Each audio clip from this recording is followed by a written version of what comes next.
네, 오늘은 성공한 목회의 기준은 무엇일까라는 제목으로 함께 말씀을 나누겠습니다. 로마서 1장 16절의 말씀입니다. 내가 복음을 부끄러워하지 아니하노니 이 복음은 모든 믿는 자에게 구원을 주시는 하나님의 능력이 됨이라. 먼저는 유대인에게요, 그리고 헬라인에게로다. 목회자로서 제 자신이 목회를 잘하고 있는가를 스스로에게 질문할 때가 있습니다. 내가 하고 싶어서 하는 질문이 아니라 저 자신도 모르게 다른 교회나 목회자들과 자연스럽게 비교가 되면서 나의 목회가 괜찮은 편이라는 확신으로 스스로를 위로하기 위해서 합리화하기 위한 그런 질문이 아닐까라는 생각을 하는데요. 그래서 제 스스로 일반적으로 사람들이 말하는 그 목회 성공이 아니라 주님이 말씀하시는 목회자로서의 오름에 대해서 생각해 보기로 했습니다. 먼저 일반적으로 사람들이 생각하는 그 성공한 목회가 사람들의 인식 속에 어떤 모습으로 자리를 잡고 있는지 생각해 보겠습니다. 10년도 훨씬 전의 일인 것 같은데요. 기독교의 구조를 모르는 논크리스찬 친구를 만났는데 그 친구가 대뜸 저한테 하는 얘기가 너도 빨리 교회 차려야지라는 말이었습니다. 그 친구의 말의 의도는 너도 빨리 네 교회를 차려서 성공해야 하지 않겠느냐는 뜻이었습니다. 기독교의 진리나 체계를 모르는 일반 사람들은 이 세속의 기업의 성장과 성공의 사례를 교회에 똑같이 적용합니다. 그분들이 볼 때는 교회도 세속의 기업이나 다를 것이 없는 것처럼 보일 수 있습니다. 이런 생각을 우리가 기독교의 가치를 가지고 있다고 나무랄 수 없습니다. 그리고 한편으로는 그분들이 왜 교회를 세속의 기업의 성장과 성공과 같은 선상에 놓고서 이해하고 있을까를 생각해 보아야 합니다. 세상에는 벤처 기업이 있다면 교회는 개척교회가 있습니다.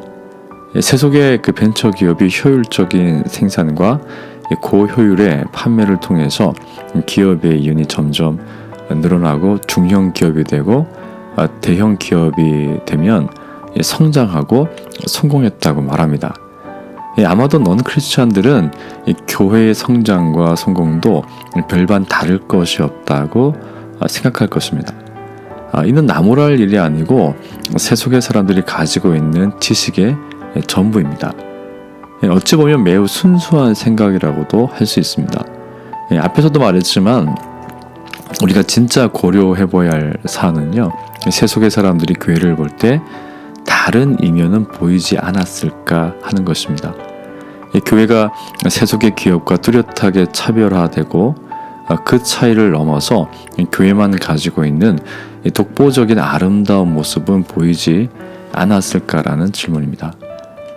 세속의 사람들의 시각이 크게 틀리지 않았다면 기독교의 목회자들과 교회는 이 사안을 굉장히 심각하게 받아들여야 합니다. 왜냐하면 세상에 질비하게 일어나고 사라지는 기업들과 교회가 동일 선상에서 이해되고 있다면 교회가 세속의 사람들에게 결코 매력적으로 보이지 않을 것이기 때문입니다. 그렇다면 오늘날 교회는 이 넌크리스찬들을 어떤 방식으로 전도하고 그들을 예배당 자리에 앉아서 교인이 되게 했을까요? 저는 전체론적으로 모든 교회를 향한 하나님의 통치를 신뢰합니다. 그렇다고 해서 모든 교회가 주님의 마음을 기쁘시게 하는 사역을 하는 것은 아닙니다. 광야 이스라엘 백성들이 하나님의 통치를 받았지만 그들이 여호와를 기뻐하지는 않았던 것과 마찬가지죠.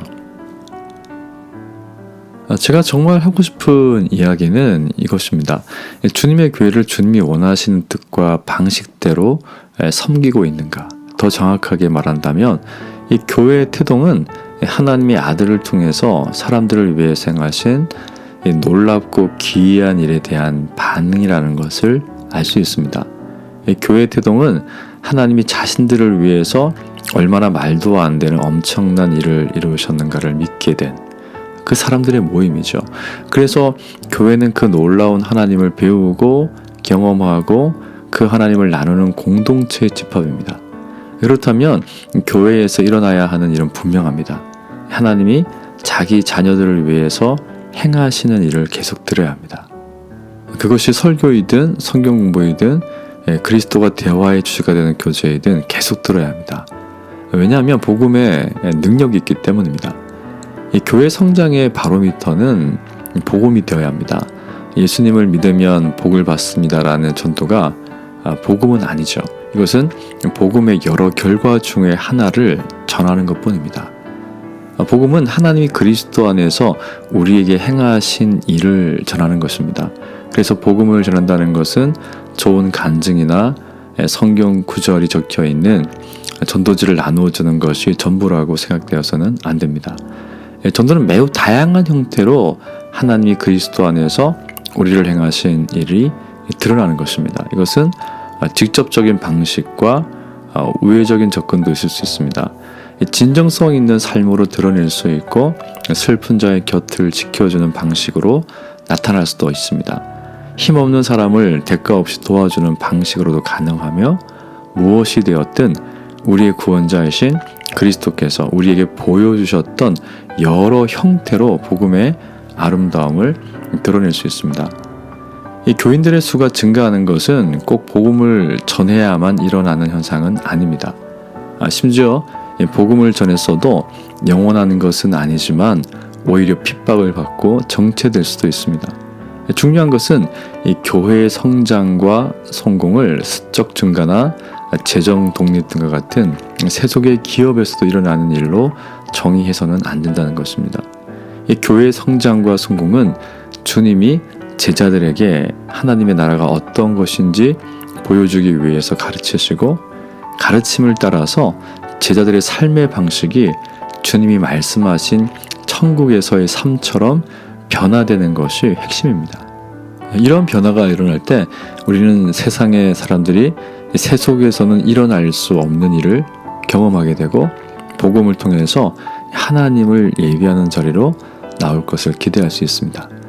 하지만 그런 일이 당장 일어나지 않을 수도 있습니다. 예수님이 3년 동안 제자들을 가르쳤지만 진리가 제자들의 내면을 뒤집어 놓는 데에는 꽤 많은 시간이 필요했습니다.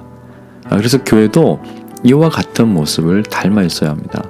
그리스도의 진리가 있어야 하고 그 진리와 씨름하다가 결국에는 그 진리를 위해서 기꺼이 자신의 삶 전체를 드릴 수 있다고 고백하는 그리스도인들이 일어나는 것입니다.